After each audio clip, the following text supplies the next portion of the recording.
boa noite para mais um domingo maravilhoso de esperança. Boa noite para você. Seja muito bem-vindo, seja muito bem-vinda.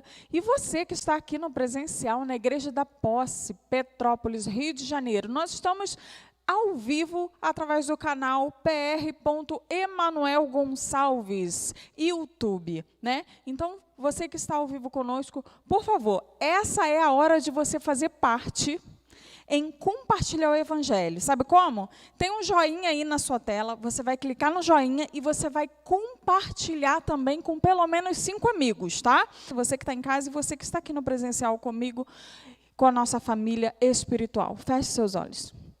Soberano Altíssimo, nosso Pai maravilhoso.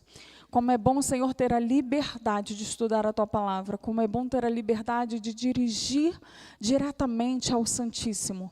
Pai querido, que nos salvou, que morreu um dia para nos resgatar das mãos do inimigo.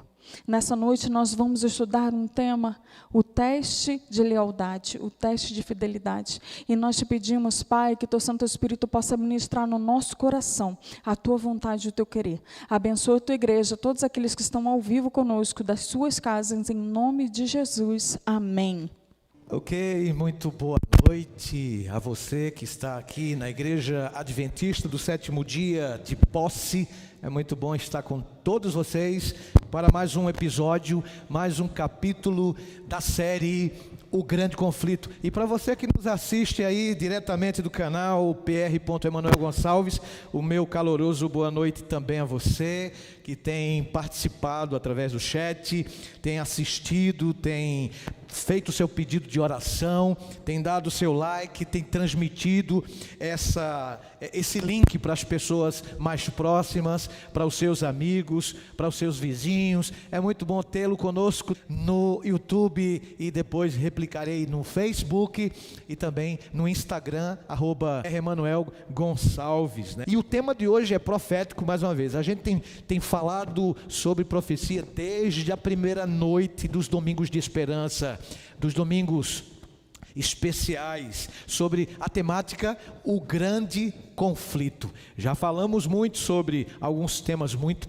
delicados, difíceis de serem anunciados, de serem elucidados, de serem explicados, de serem de fato pregados, que é o tema do grande conflito, do tema apocalíptico, o tema escatológico, o tema maravilhoso. Então hoje não vamos fazer diferente. Hoje o assunto é um teste de lealdade. E eu convido você mais uma vez para baixar a fronte, se puder, onde estiver, para falarmos com Deus, para entrarmos diretamente no assunto de hoje, um teste de lealdade. Vamos orar então?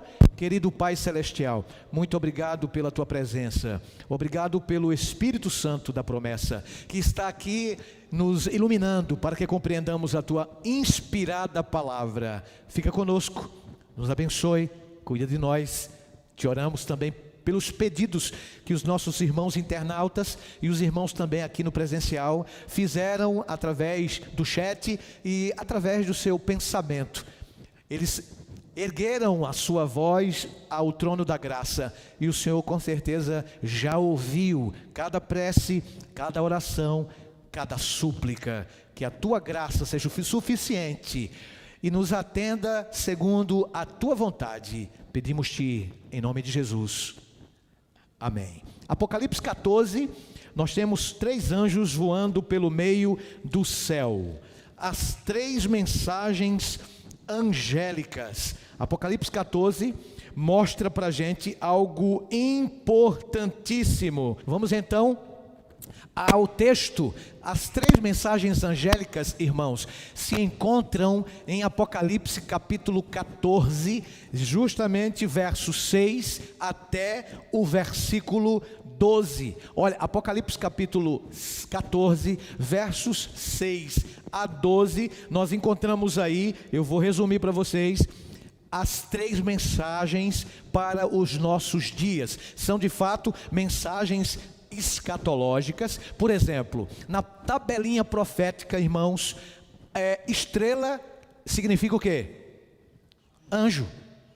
Anjo. Animal significa o quê? poder, reino, não é? Um dia profético equivale a um ano literal. Noreci, é isso aí. Bem-vinda, viu, irmã?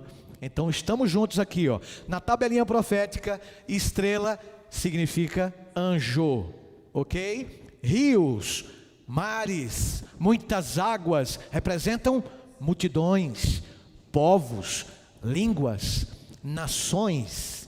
Então, falando de anjo, por exemplo, aqui o Apocalipse 14 diz que, a partir do verso 6, há 3 vozes. A quarta voz, ela aparece no capítulo 18. É uma ampliação com mais veemência dos 3 anjos, da última voz, que na verdade são 3 vozes. A quarta, no Apocalipse 18, é uma reverberação com mais ênfase, mas é do último anjo. Então nós temos aqui 3 anjos. Anjos aqui, né? Como eu falei, estrelas representam anjos. Nesse caso aqui, anjos representam mensageiros. Ou seja, não são anjos de verdade, tá? Com asas, perfeitos, que vão sobrevoar o planeta Terra e vão anunciar as suas derradeiras mensagens de Deus à humanidade. Esses anjos aqui representam o povo de Deus, que tem a palavra verdadeira em suas mãos e com velocidade vai anunciar essas 3 mensagens, ok? Ficou claro aí? Então o ser humano, o povo de Deus, tem a responsabilidade de anunciar essas 3 mensagens poderosas. E Apocalipse 14, de 6 a 12, tem essas 3 mensagens. Eu vou resumir para você aqui, que está no online, e vou resumir para você aqui, que está no presencial. A primeira voz diz assim, ó: um anjo voando pelo meio do céu eu vi, tendo um evangelho eterno, para pregar aos que se assentam sobre a terra, e a cada nação, e tribo, e língua, e povo. A primeira voz diz assim: temei a Deus e dai glória, pois é chegada a hora do seu juízo, e adorai aquele que fez o céu, e a terra, e o mar, e as fontes das águas. Essa é a mensagem do primeiro. O segundo anjo, no verso 8, diz assim: outro seguiu dizendo: caiu a grande Babilônia, que tem dado a beber a todas as nações do vinho da fúria de sua prostituição.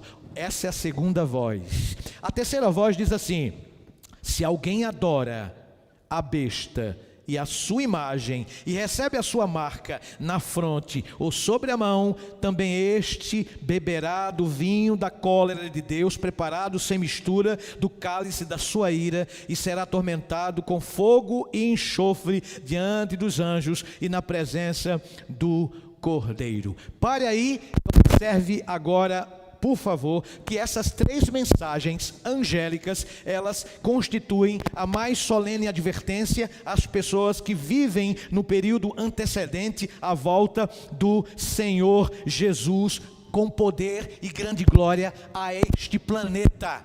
Você sabe que essas 3 mensagens, elas são a última voz, em 3 no caso, o último convite de graça que Deus está fazendo para toda a humanidade.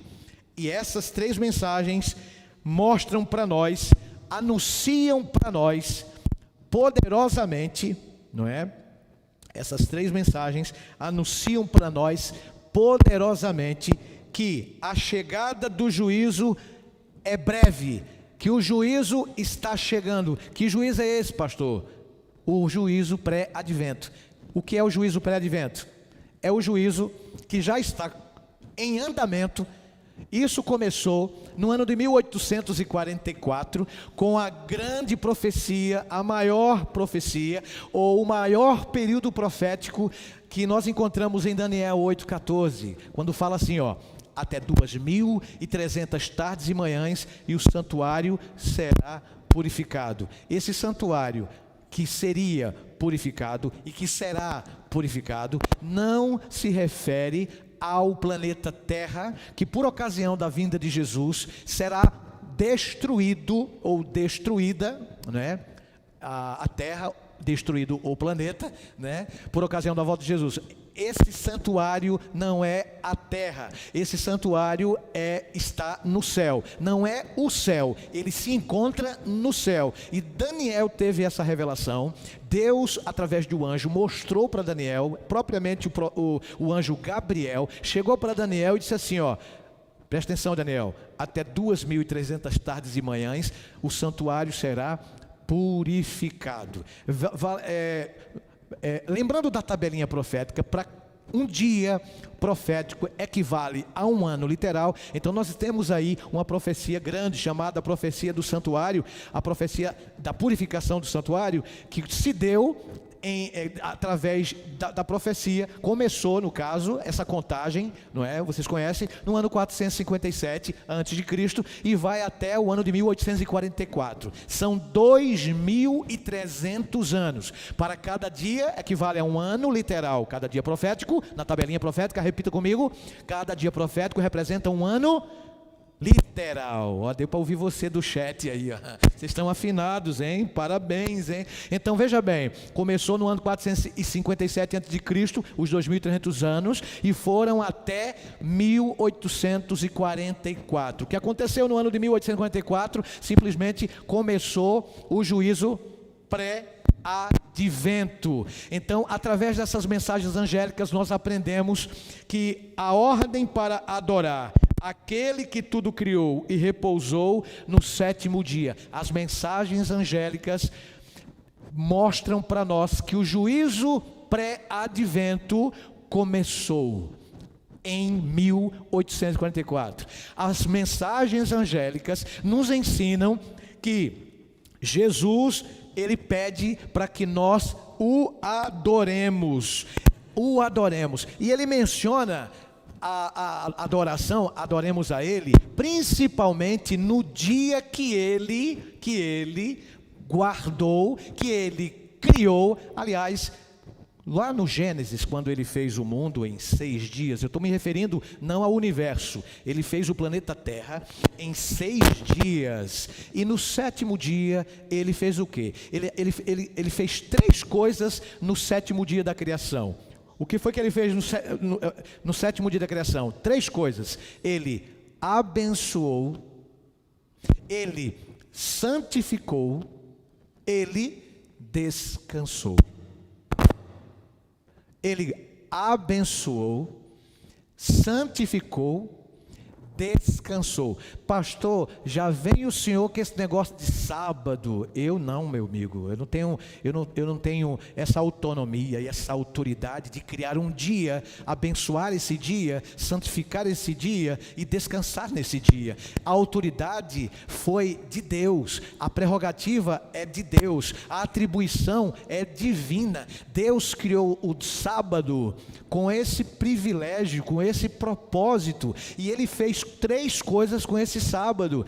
Antes que houvesse um judeu na terra, antes que um hebreu pudesse existir oficialmente como nação, Deus criou o homem. A Bíblia não diz que Ele criou o hebreu, a Bíblia não diz que Ele criou o judeu, a Bíblia não diz que Ele criou um ser humano simplesmente com uma identidade de um país. A Bíblia diz que Ele criou o homem e a sua esposa, e abençoou, santificou e descansou nesse dia.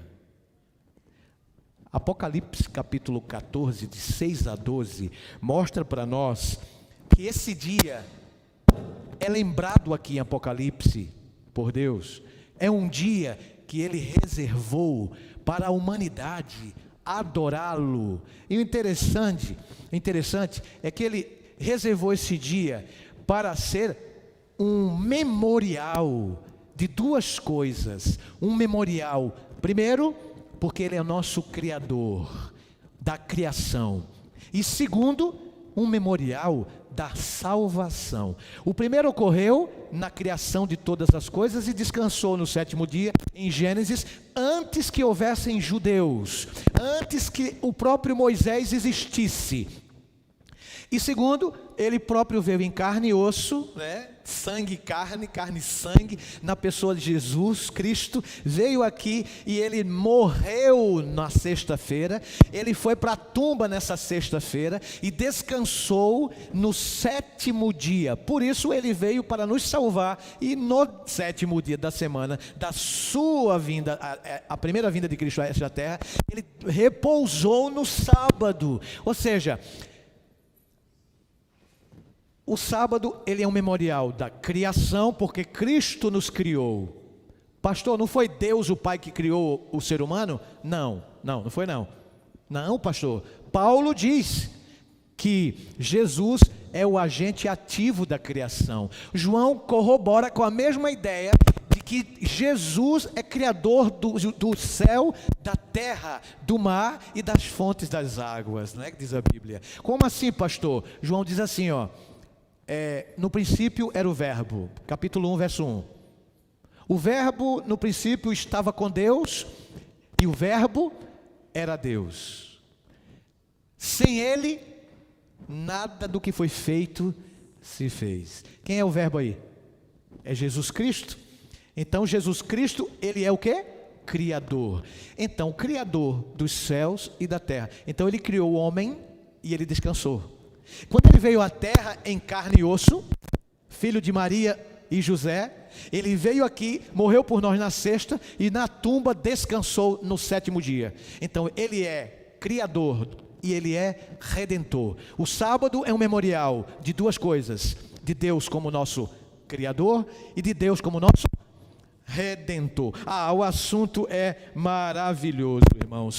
Olha, e as mensagens angélicas, elas nos ensinam sobre a queda da grande meretriz, a Babilônia. Essa Babilônia aqui não é a Babilônia que não existe mais, né?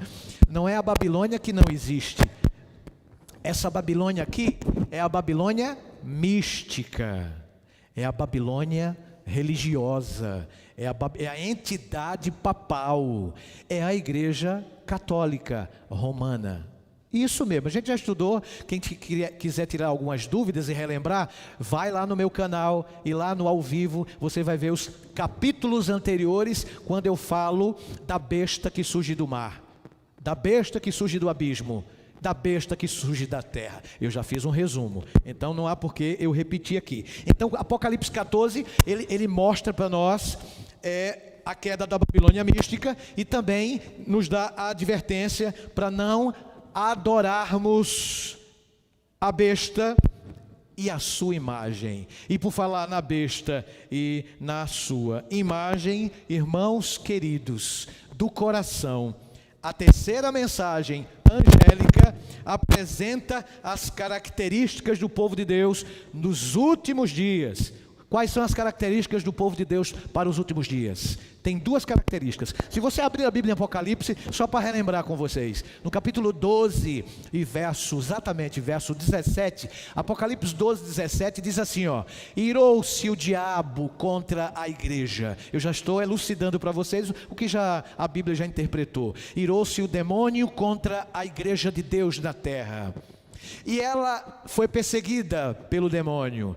E o diabo continua perseguindo a igreja, e no finalzinho diz quem é a igreja, as características do remanescente fiel. E tem duas características aqui, nós encontramos em Apocalipse 12, 17, e Apocalipse 12, 17 diz que o remanescente fiel, a igreja de Deus na terra, ela tem essas duas características, e essas duas características são aqueles que guardam os mandamentos de Deus e têm a fé de Jesus e tem o testemunho de Jesus.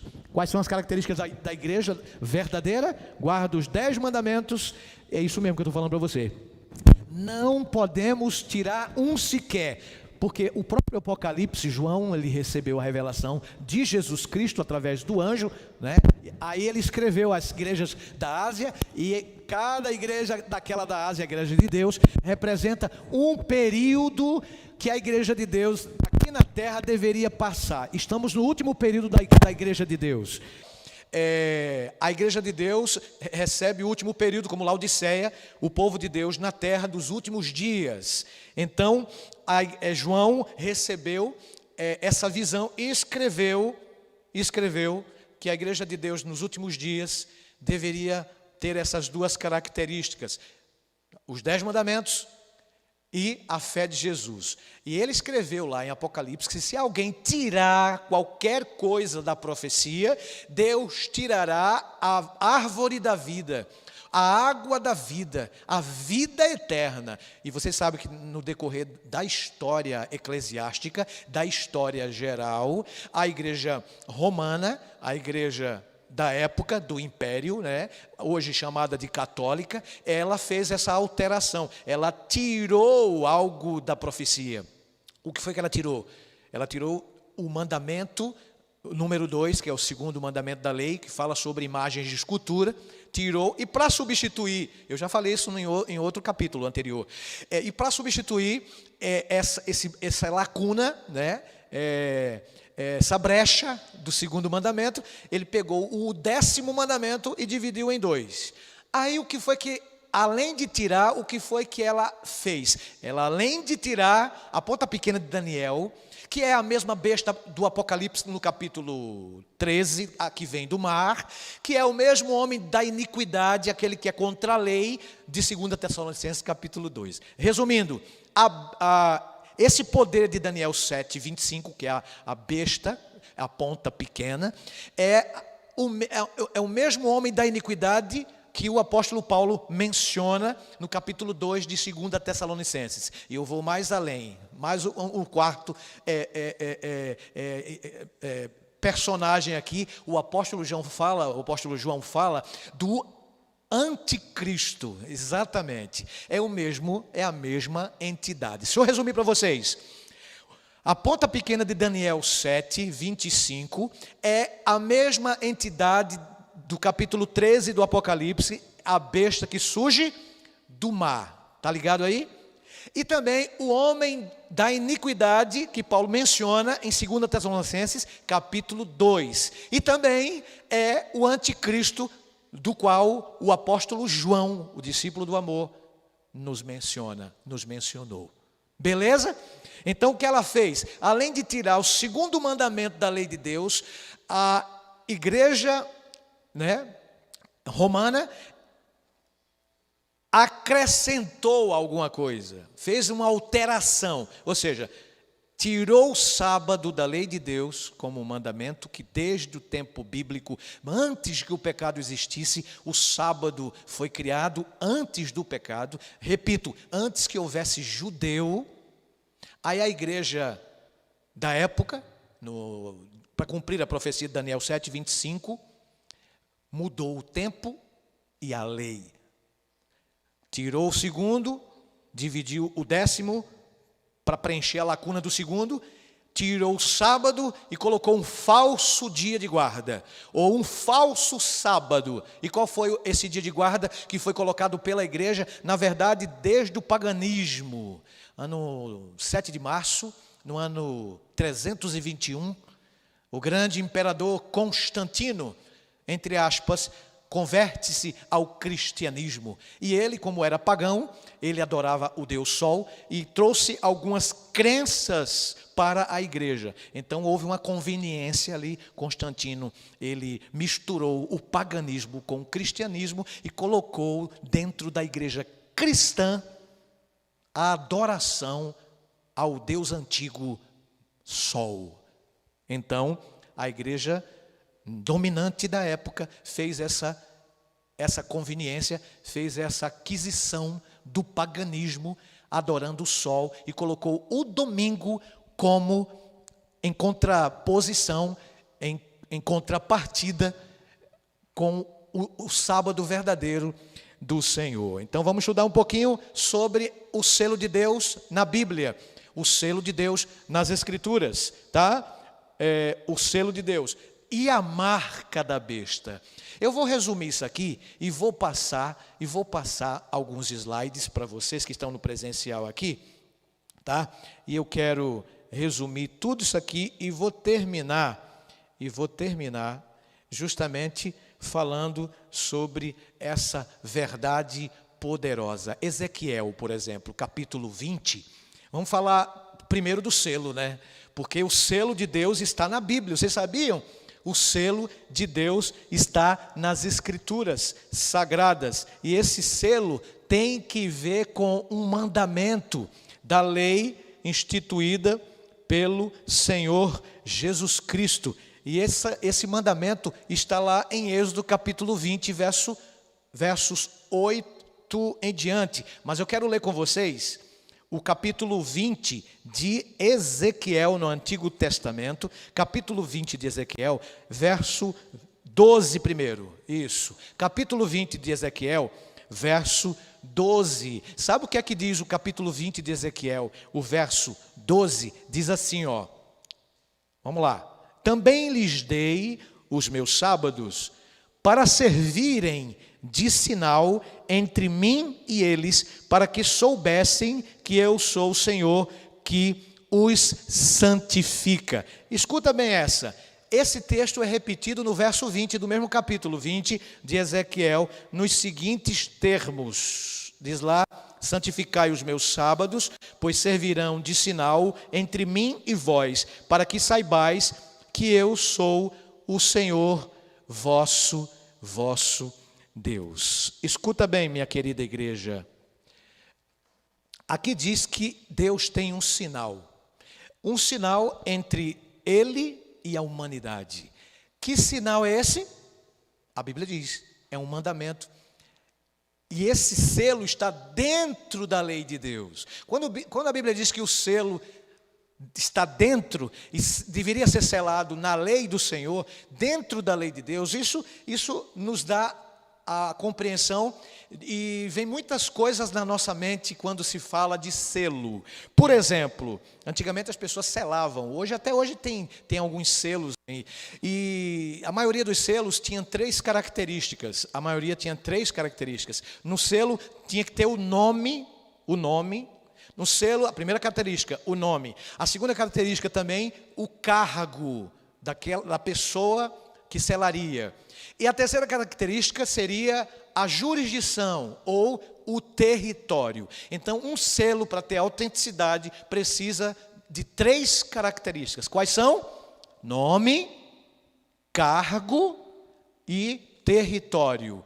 Se você abrir a Bíblia em Êxodo capítulo 20, versos 8 a 10, nós encontramos exatamente o mandamento que quer que observemos, que descansemos, que santifiquemos o sétimo dia da semana.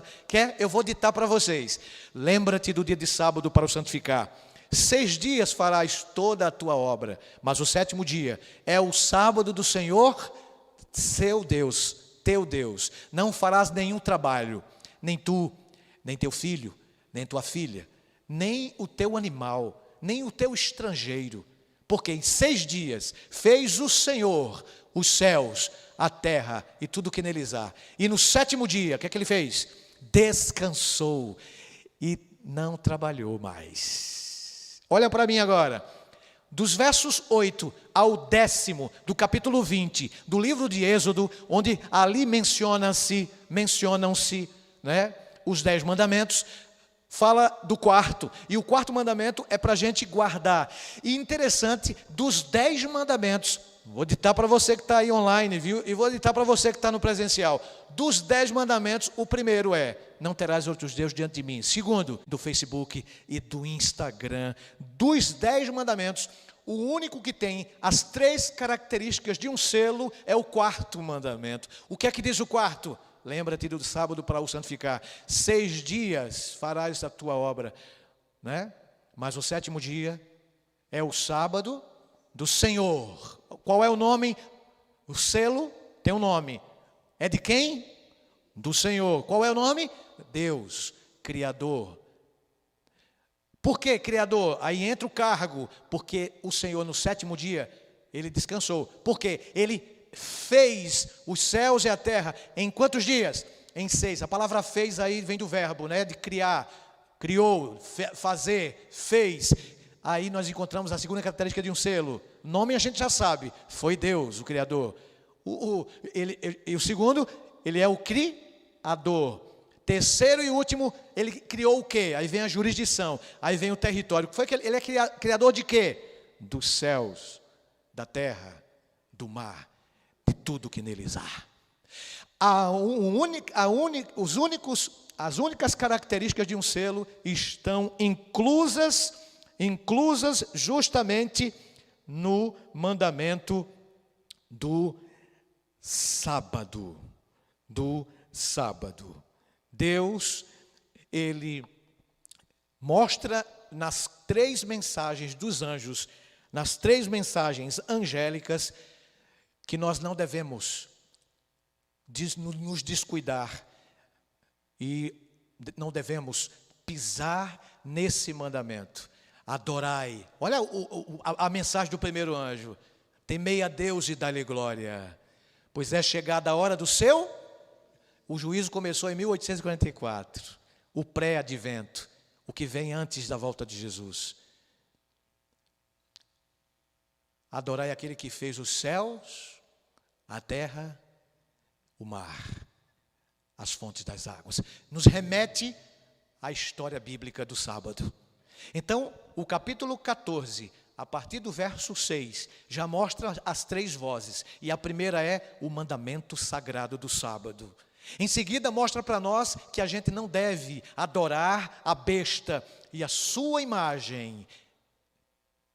E a terceira é uma repreensão a essa besta, dizendo para ela: caiu a grande meretriz, a grande Babilônia.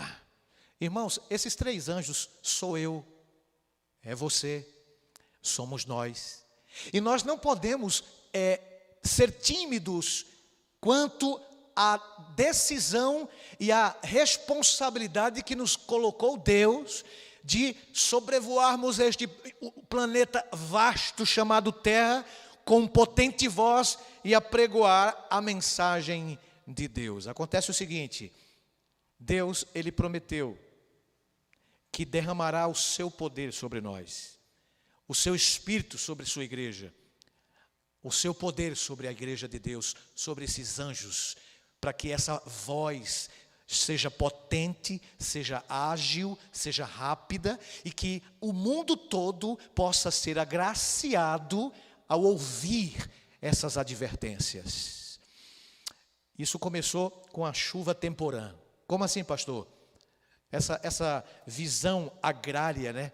Essa visão da roça, essa visão da agricultura, por exemplo, essa visão da agricultura nos mostra muito bem a respeito desse poder que será concedido à humanidade, concedido a você que está nos assistindo e adorando a Deus junto comigo, e você que está aqui no presencial, na Igreja Adventista do Sétimo Dia, da posse. Essa visão, esse poder nos será concedido. E em primeira parte, Deus concedeu essa primeira chuva, e essa primeira chuva aconteceu com os apóstolos, essa primeira chuva aconteceu com os discípulos.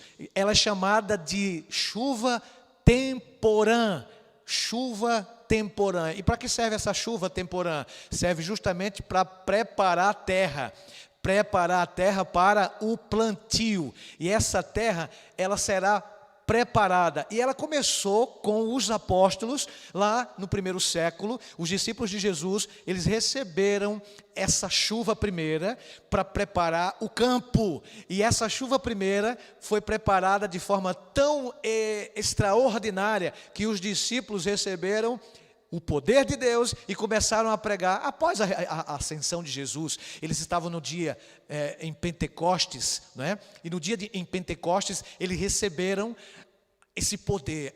O Espírito Santo desceu sobre os apóstolos, e sabe o que aconteceu? Eles pregaram como ninguém. Lembram dele? Pedro pregou um sermão, e um sermão converteu quantas mil pessoas?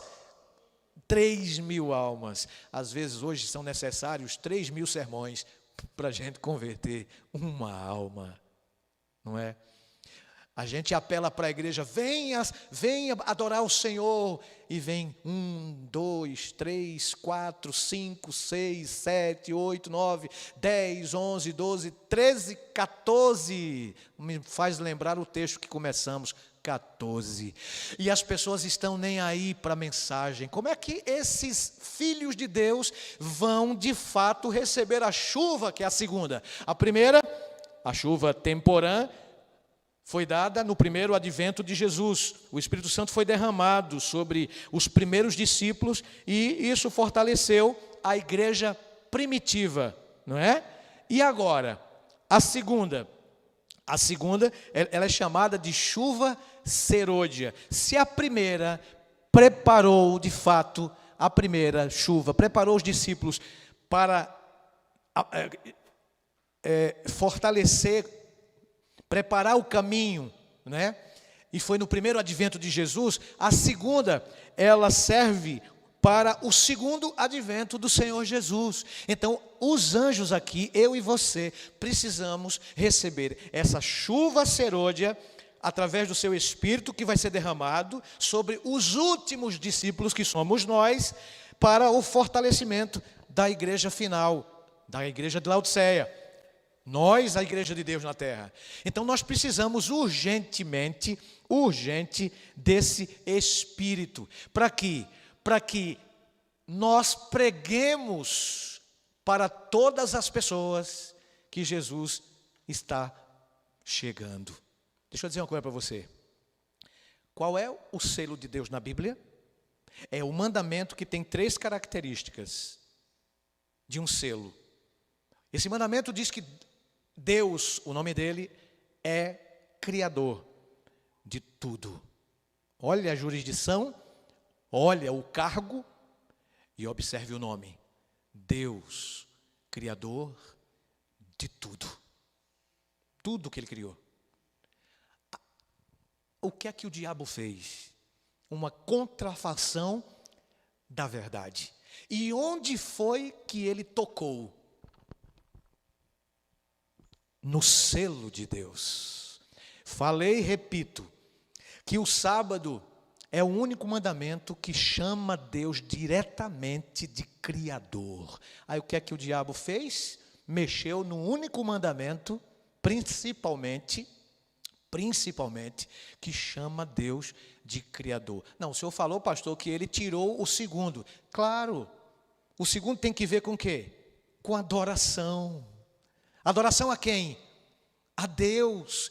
Aí o diabo pensou, se a gente conseguir colocar algo que faça uma intermediação, algo que substitua Deus, através de semelhanças lá em cima no céu, aqui na terra e nas águas, se a gente conseguir fazer isso, a gente está cumprindo o objetivo. E o nosso objetivo é tirar o foco de Deus como Criador. Foi isso que o demônio fez através da besta do mar, através da ponta pequena de Daniel 7, através do homem do pecado de 2 Tessalonicenses capítulo 2, através do anticristo de que João se refere. Aí ele fez o quê? Ele viu que o sábado foi feito por causa do homem e não o homem por causa do sábado, como disse o próprio Jesus Cristo em São Mateus. Ele viu que o sábado seria algo de testar a lealdade dos seus filhos aqui na terra. Ele viu e ele está vendo que isso vai ser o ponto de divisor de águas nos últimos dias. É um ponto de adorar a Deus ou a ele mesmo. Aí o que é que ele fez? Ele inventou um dia para substituir o dia verdadeiro de adoração. Aí ele criou esse dia. E esse dia, ele se tornou uma marca. Assim como o dia de sábado, o 7º dia da semana, é um selo, é um sinal, de acordo com Ezequiel 20, 20, 20, 12, como lemos, não é? Assim como Deus tem o seu sinal, o demônio também tem a sua marca. E se o sinal de Deus é o sábado, qual deveria ser a marca da besta? É óbvio, o falso sábado. o falso sinal. Vai chegar o dia que as pessoas que não quiserem adorar a Deus no sábado, e eu não estou dizendo aqui, irmãos, e Deus também, quando fez o mandamento do sábado, não foi para dizer para vocês que a gente só deve adorar a Deus no dia de sábado. Não é isso. Ele fez o sábado porque sabia que o homem precisaria de um dia para descansar em 7. O dia de sábado é um dia não fariseu. Os fariseus, vocês terem uma ideia, na época de Jesus, foram iluminados pelo diabo para pegar esse mandamento e fazer deste mandamento, que deveria ser um dia de anti-estresse, um dia cansativo. Aí colocou o diabo na mente dos fariseus: vamos criar regras terríveis sobre esse dia, para que esse dia seja um fardo e não de fato um dia de alegria. Aí o diabo teve êxito, teve sucesso com os fariseus. Aí quando Jesus fazia o bem no dia de sábado, quando ele curava no dia de sábado, os fariseus eram os primeiros a jogar a pedra em Cristo. Um dia desses, na época de Jesus, é claro, há 2023 anos atrás, Jesus, ele curava, e eu acredito que Jesus curava no dia de sábado de propósito, só para matar, não os fariseus, mas matar a ideia errônea, diabólica dos fariseus a respeito do sábado. Aí um dia desses aí, ele curou uma pessoa no dia de sábado, aí os fariseus começaram a dizer: não é lícito curar no dia de sábado? A briga teológica dos fariseus não era com respeito ao dia de sábado. Porque eu digo uma coisa para vocês, Jesus falou assim, meu pai trabalha até hoje, e eu também trabalho. Então o problema não era que o dia de sábado deveria ser um dia de guarda e um dia de cura. É um dia de guarda e é também um dia de cura. Fazer o bem faz bem para quem faz e para quem recebe. Então, o problema teológico dos fariseus era que Jesus não era o Criador. E somente Deus, que é Criador, é que poderia curar no dia de sábado. Vocês entenderam a teologia? Então o diabo inventou tanta regra em cima do dia sagrado para tirar esse dia, ou dizer assim mais ou menos: esse dia é triste. Até hoje tem adventista que acha o dia de sábado enfadonho. Tem crianças que oram a Deus: ô papai do céu, acaba logo esse dia, porque está muito chato. O diabo quer que a gente pense assim. O diabo investe sua energia nos últimos dias justamente para colocar esse dia que para Deus é um dia sagrado, é um dia que deve ser um memorial da criação e redenção, para ser um dia triste. Aí o diabo do inferno, através do imperador romano, que se converte ao cristianismo, Constantino, coloca nele a ideia de que o domingo deveria ser guardado, não para ser um dia feliz, mas para ser o dia do sol. Era essa a intenção. Aí depois eles inventam a história dizendo que o domingo era o dia da família.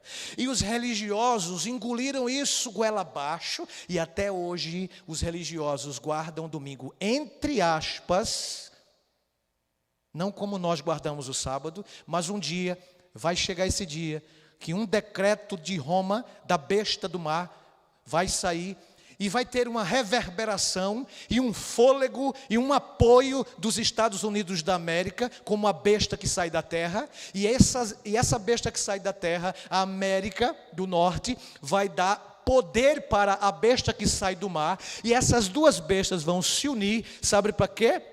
Para impor decretos de morte e decretos dominicais. E quem receber essa marca na testa, símbolo de conhecimento e de adoração, e na mão direita, símbolo de agir, símbolo de ação, não é a besta fera que vem do inferno, viu? Literalmente, e vai chegar com um carimbo e vai carimbar aqui na testa do povo, e na mão direita não. Espera aí, pelo amor de Deus, presta atenção. Isso aí é simbólico. E isso aí já está sendo colocado na testa e na mão das pessoas. A pergunta que eu quero fazer para você hoje é: e aí? Você quer receber o selo de Deus na sua testa, só na testa?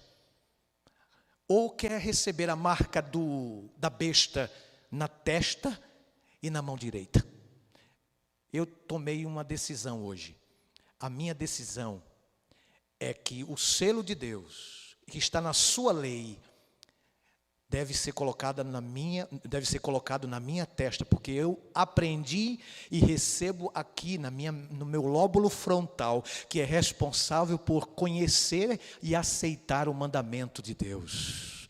Eu quero o selo de Deus na minha testa. Eu não quero a marca do inferno na minha testa. As pessoas já estão recebendo. E como é isso, pastor? Como é receber? Como é receber o selo de Deus na testa? Receber o selo de Deus na testa, meu irmão, minha irmã, é obedecer, é aceitar o mandamento de Deus. Essas 3 mensagens apresentam a mais solene advertência já conferida à humanidade. Elas nos ordenam a adorar e guardar os mandamentos de Deus neste tempo do pré-advento, Eles nos ordenam a adorar a Deus. Elas nos conclamam a deixar os sistemas falidos de religião, a Babilônia mística. Esse é o poder de Deus para nós. As mensagens nos advertem quanto ao sinal da besta e da sua imagem. A besta, junto com a outra da terra, a do mar e a da terra, elas vão emitir decretos de morte. Pastor, tem gente que pensa assim, e os direitos humanos, pastor? Ah, é? Direitos humanos? E daí? Os Estados Unidos da América, a maior potência mundial, quando emitirem o decreto dominical junto com a besta do mar, eles vão fazer a mesma coisa que Caifás e Anás disseram e fizeram. É melhor a gente matar um indivíduo do que a confusão acontecer entre a nação. É isso que vai acontecer. Eles vão nos acusar, sabe por quê? Pragas, conforme Apocalipse capítulo 15 e 16, 7 pragas vão cair sobre a terra.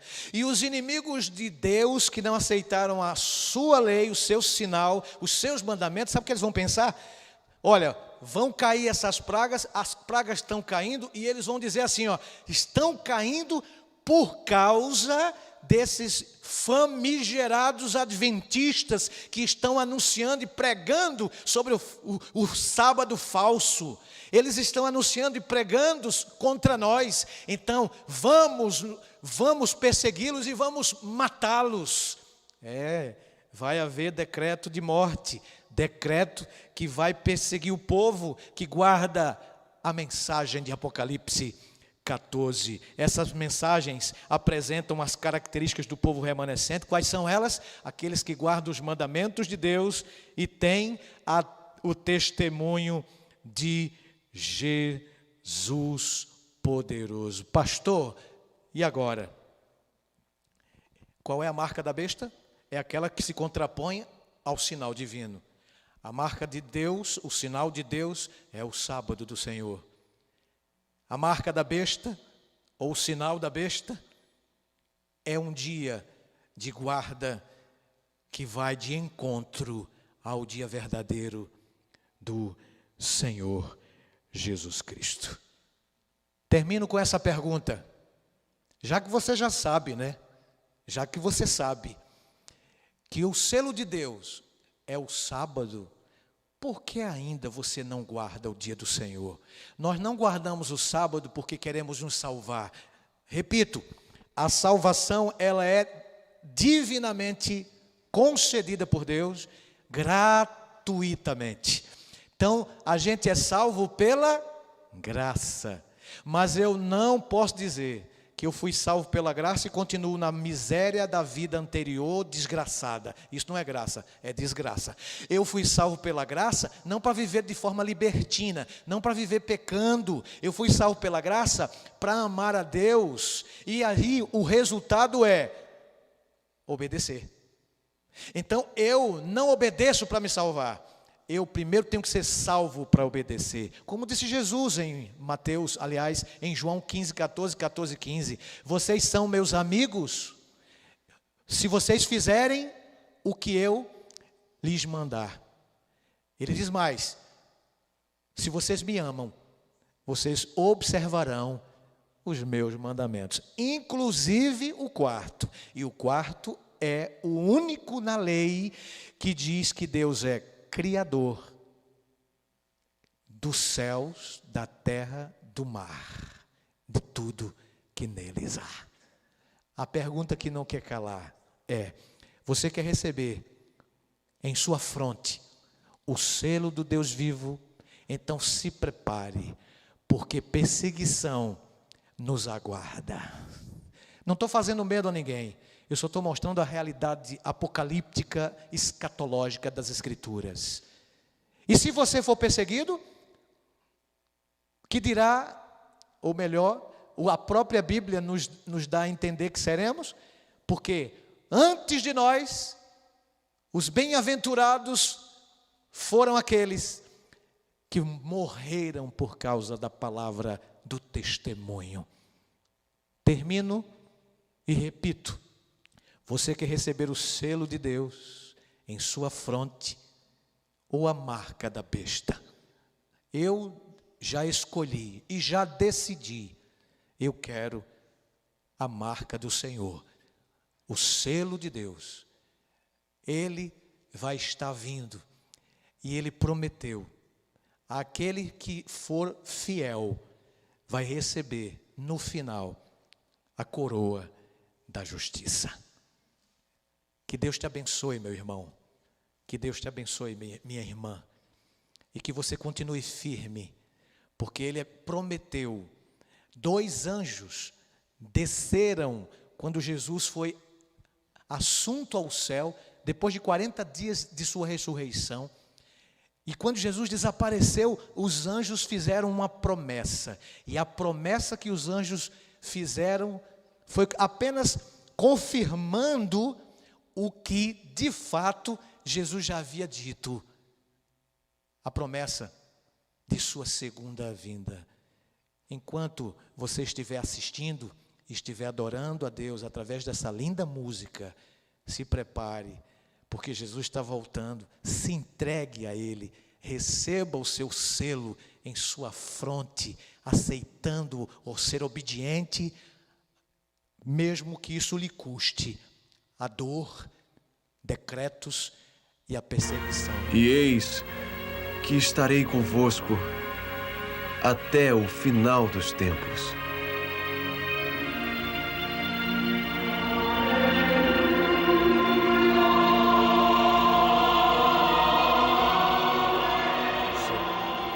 Esse mesmo Jesus que subiu hoje para o céu, voltará de novo, da mesma forma como vocês o viram subir.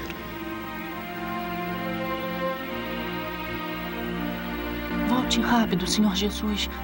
Eu vou estar sempre esperando o Senhor.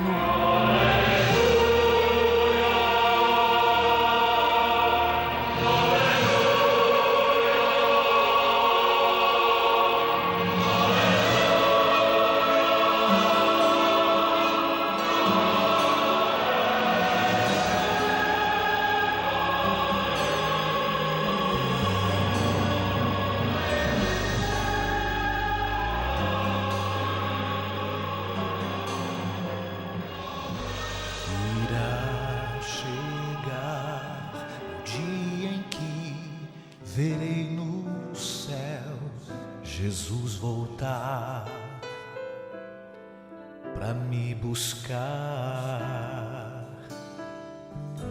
Então verei ao meu redor as coisas que acreditei acontecerem. Verei sinais dizendo que Jesus virá. Verei sua glória e esplendor. Sei que tudo que passei não foi em vão. Quero estar pronto pra subir, andar no caminho rumo ao céu, onde a luz jamais se apaga, onde a paz e o amor jamais têm fim. Verei os meus irmãos, verei meus queridos que se foram, cantando o hino da vitória, louvando a Deus.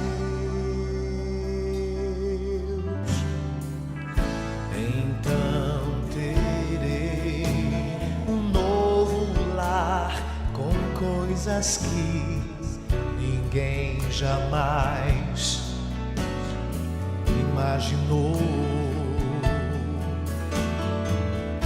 E todo o mal que existe aqui vai acabar e nunca mais direi adeus. Posso imaginar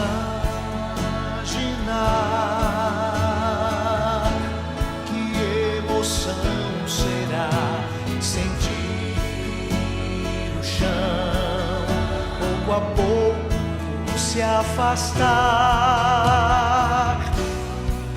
Estou indo ao meu verdadeiro lar.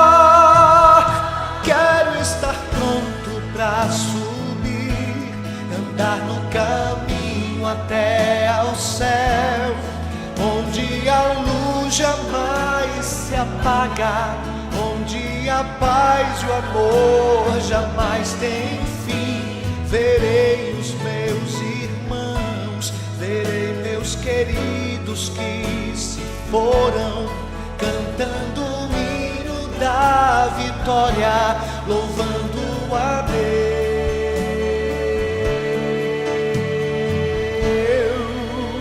Deus, louvando a Ti, Senhor. Eu vejo ao longe alguém se aproximar. Quem sou eu? Com os braços bem abertos, Jesus dizendo: filho, vem, vem.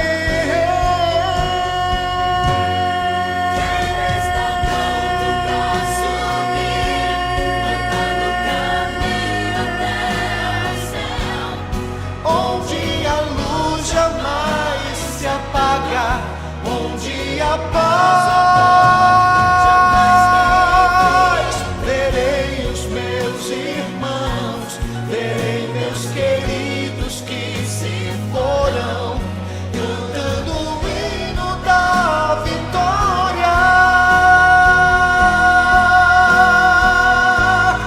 cantando o hino da vitória, louvando a Deus.